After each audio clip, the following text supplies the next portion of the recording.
Assalamualaikum warahmatullahi wabarakatuh. Nama saya Tita Oktavia dengan nomor induk mahasiswa 1805749, Program Studi Administrasi Pendidikan semester 5 kelas B. Saya akan menyampaikan 4 pembahasan soal tentang individu dalam organisasi sebagai tugas mata kuliah perilaku organisasi dengan dosen pembimbing Bapak Profesor Dr. Haji Johar Permana MA dan Bapak Dr. Cepi Triyatna MPD. Untuk soal yang pertama yaitu apa yang dimaksud dengan persepsi dan bagaimana pengaruhnya terhadap perilaku organisasi. Persepsi merujuk pada definisi dari Bapak Dr. Cepi Triyatna MPD dalam buku Perilaku Organisasi bahwa persepsi adalah suatu proses yang terjadi dalam diri individu ketika menanggapi lingkungannya melalui proses pemikiran dan perasaan yang kemudian menjadi dasar pertimbangan perilakunya. Lalu, bagaimana pengaruhnya terhadap perilaku seseorang? Nah, perilaku seseorang didasarkan pada persepsi mengenai realitas yang dihadapi dalam kehidupannya, bukan mengenai realitas itu sendiri. Dalam prosesnya, setiap individu dapat melakukan pemilihan, pengevaluasian, dan pengorganisasian lingkungannya, serta dapat memberikan penilaian yang bersifat positif atau negatif dalam bentuk perilaku tertentu dari seseorang itu. Misalnya persepsi tentang korupsi. Ada yang menganggapnya tidak boleh dilakukan karena merugikan banyak orang, sehingga ia berkomitmen untuk tidak akan melakukannya. Tetapi realitanya, banyak orang korupsi secara terang-terangan. Persepsi lain menganggap korupsi adalah hal yang biasa, maka ia akan bersikap biasa saja jika ada rekan kerja atau atasannya korupsi. Soal yang kedua, apakah perbedaan individu dalam organisasi memberikan pengaruh yang berbeda terhadap perilaku suatu kelompok? Jelaskan. Dalam organisasi, perbedaan kepribadian antara satu pegawai dengan pegawai lainnya merupakan suatu hal yang pasti. Nah, setiap individu memiliki ciri kepribadian tersendiri. Ada yang menunjukkan kepribadian yang sehat, ataupun ada yang tidak sehat. Perilaku atau kepribadian sehari-hari individu mempengaruhi potensi organisasi untuk mencapai tujuannya.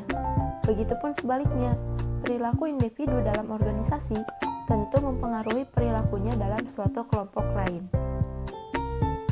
Misalnya ada dua orang, A dan B, bekerja dalam satu perusahaan. Keduanya memiliki kepribadian yang berbeda. Si A memiliki kepribadian yang baik terhadap penerimaan sosial. Si B lebih pesimis dalam menghadapi kehidupannya. Nah, perbedaan kepribadian itu harus dipahami oleh pemimpin atau manajer karena berpengaruh terhadap tingkat ketercapaian tujuan perusahaan.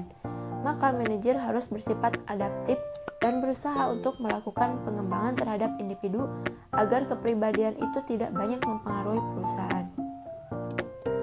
Sebaliknya, ada individu yang bekerja di suatu perusahaan terlatih bersikap kompetitif, maka akan berpengaruh terhadap perilakunya atau dalam kelompoknya atau dalam kelompok kerja lain. Soal yang ketiga yaitu jelaskan pendekatan-pendekatan dalam mempelajari perilaku individu. Yang pertama, pendekatan kognitif. Pendekatan ini dinilai dari bagaimana seseorang dalam berpikir dan mempertimbangkan sesuatu. Balik lagi pada tadi bahwa persepsi seseorang mempengaruhi perilakunya. Persepsi tentang korupsi, pro dan kontranya bisa memperlihatkan bagaimana perilakunya nanti. Kedua yaitu pendekatan reinforcement atau penguatan. Nah, perilaku seseorang dilihat dari lingkungannya. Baik buruk lingkungannya akan menggambarkan perilakunya sendiri dan kecenderungan perilaku individu di masa yang akan datang. Yang ketiga yaitu pendekatan psikoanalitis. Penilaiannya dilihat dari sikap dan sifat individu secara personal. Misal, ekspresinya atau sikapnya dari keinginannya sendiri, harapan, dan bukti penekanannya atau ambisinya dari keinginan tersebut. Pertanyaan terakhir yaitu, apa yang dimaksud dengan multiple intelligences dan bagaimana pengaruhnya terhadap perilaku individu dalam organisasi. Multiple intelligences atau kecerdasan majemuk merupakan kecerdasan ganda yang dimiliki oleh seorang individu. Manusia tidak hanya memiliki kemantapan atau keahlian dalam satu bidang saja, tetapi juga sangat memungkinkan memiliki kemampuan dalam berbagai bidang jika potensinya dikembangkan dengan baik.